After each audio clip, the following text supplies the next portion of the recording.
What's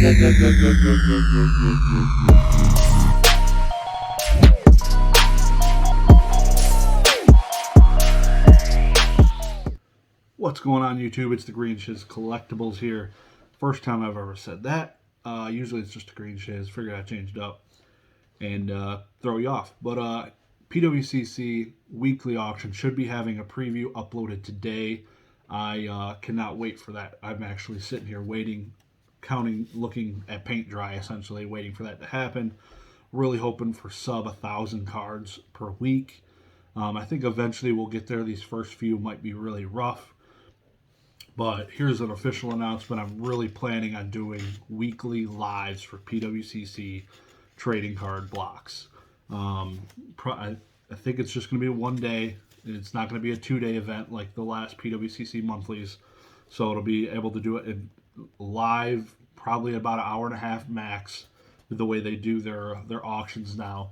So that'll be really nice to kind of track sales of certain sets. I want to do that. I know they do their own tracking on their website, but I would probably keep a spreadsheet of some of the higher end cards week to week and kind of keep a much more detailed tracking of those prices to see how PWCC is doing. Looking for PWCC mainly to get more market pricing generated. Doing the monthlies was good, but having a weekly will probably get better market understanding on prices versus, like I said, the monthly. That was basically all we used back when they were on eBay. That was, in some cases, that was market price, is PWCC, whatever they were pumping out every month. I don't know how many times I purchased a card, and the last sale I referenced was PWCC, and that's what I was buying cards at. A lot of people would say those are auctions, those are real prices. Well, that's what it's sold for. That's what I'm going to buy a card for. So, and then say tomato. So if I wanted to sell something, they would also reference PWCC, take an average, and that's the way you go.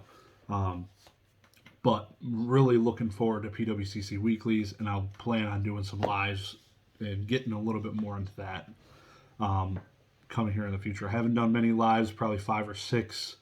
But really looking forward to getting in, talking to the community a little bit more in person because I haven't done that a whole lot. So, CGC renewal just came up. This week I'm talking to a CGC expert who's gotten completely boned by 8.5s. So I'm going to talk to him a little bit about CGC, his thoughts on renewing, and maybe make my decision from there. I've also, as everybody, I've graded thousands of vintage WotC cards with CGC, and I've only secured a couple 10s, 2 or 3 10s, where I know at PSA I would have secured a bunch more, sadly. So, gonna have that discussion. PSA prices are coming down. I hope they won't ever go back up to where they were. I don't think they would. So you would think that PSA, the way they're trending, the prices are just going to get better and better and better to where we'll see who else is in the game in the coming years. This year, obviously, I don't see much of it changing. It's going to be CGC, PSA, BGS, not in that order particularly, but those are going to be the big three. SGC is trying to play around a little bit. Unfortunately, CGC grades Pokemon unlike Yu-Gi-Oh! So it's where SGC graded a lot of Yu-Gi-Oh! Cards in the last year because CGC never took in Yu-Gi-Oh! So really interesting to see how that's going to break down. But yeah, so we'll find out after maybe my discussion later this week with this other collector about my future engagement with CGC trading cards and grading Pokemon. Grading video games might be a little different story. I got a stack that might be going to them when they open up that here in the coming days, months, weeks. Supposedly first quarter this year, but wouldn't be surprised if it got pushed back second quarter. And it's usually what happens during COVID. Everything gets pushed back. So count on that being pushed back. Count on Wada Pop reports getting pushed back past Q1. It is what it is. COVID sucks. Last night, finished up the entire series of Shameless. Probably one of my favorite shows of all time. If you haven't watched it, highly recommend it. Showtime. It's on Netflix. I think every season is currently on Netflix, and it's like 11 seasons, which is absolutely insane. And literally watching these kids grow from babies to be the age they are now is actually crazy. We actually, after we finished it, we went back and watched the first episode, and it was wild to see how much they grew up. But highly recommend that show. While I was doing that, it was completely unrelated to collectibles at all. But while I was watching it, I was on my laptop, just doing what I do normally, just digging through eBay, looking at collectibles, and just gaining more knowledge. While I'm sitting there doing that, I'm always doing that, sitting down. Probably a bad thing. Probably should just turn off the screen for a little while. My black mirror. I consider my phone the black mirror or whatever. So probably should turn that off more than I do.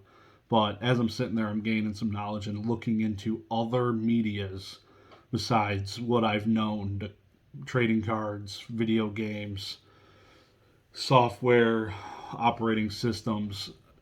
Trying to look at other stuff that trying to beat the curve, right? You're trying to beat the curve of what is next. Like NFTs happened, and then you had Gary Vee pumping NFTs to the moon. So you don't want to buy NFTs after this guy already pumped them to the moon. You want to be the guy before it gets pumped to the moon. It's a lot of speculation, so it's a lot of risk. But I was doing that, and I was getting into different magazines, some of the early magazines in the world, and in the United States particularly. And there's some really cool stuff. And then I ended up buying something. Like, is one of those things you see on eBay. You're just like, how is this not sold? Like, how is this available for only $150? So I ended up buying something yesterday, right on, like, as I saw it on the spot. I'm like, that's cheap. I would spend $500 on this. This thing's gonna look sick in a slab. I'm not gonna tell you what it is until it gets here. Maybe not till after I grade it. But it's not a card, but it can be graded. But really cool to add this piece of history. And that's the thing I am a huge fan of, is history. The founding fathers, just automotive industry, all this stuff. There's some cool items that are crazy how cheap some of it is. Something that I would love to put on my wall sometime would be drawings from the old automotive manufacturers, like the original frame of like the Model T, just an old hand drawn, like you got the slide rules and the triangles. Hand drawn drawings are awesome. I love walking into plants and seeing these blueprints of these vehicles of the early 1900s. It's crazy. No people of being famous on these, but seeing the original blueprints, how these cars were made, are absolutely crazy.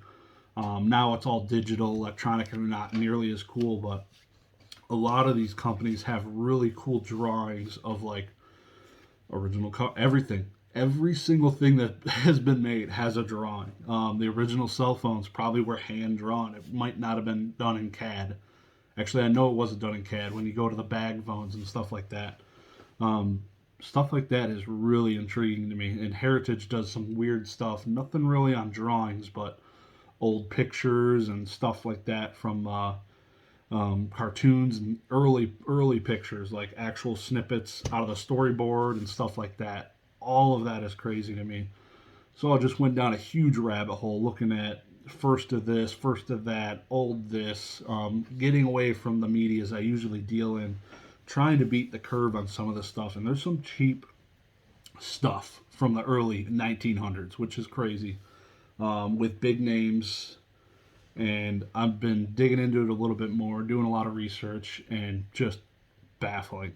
Some of the stuff I never knew existed. Like, I went down a rabbit hole on magazines, and there's some pretty cool ones out there. So, and you can grade magazines at CGC. So that I need to consider that when going into my renewal, because I might be grading some magazines here in the future. No Nintendo Power ones. Those ones are way too overpriced for when they were released. I guess teach his own, because I'd rather buy something from the early 1900s that has a lot less printing. That's probably an eighth of the price. There's some cheap stuff out there. Crazy. That's where my brain's at. It's all over right now. So looking forward to this preview auction PWCC. That's the biggest thing going on right now. Officially on the 13th, you should be able to start bidding. So keep an eye out. I'll be keeping updates going through the week on what's going on with that. But appreciate you guys stopping by. If you haven't already, hit the like button, hit the sub button, stay around a little while. Y'all have a good one. Peace.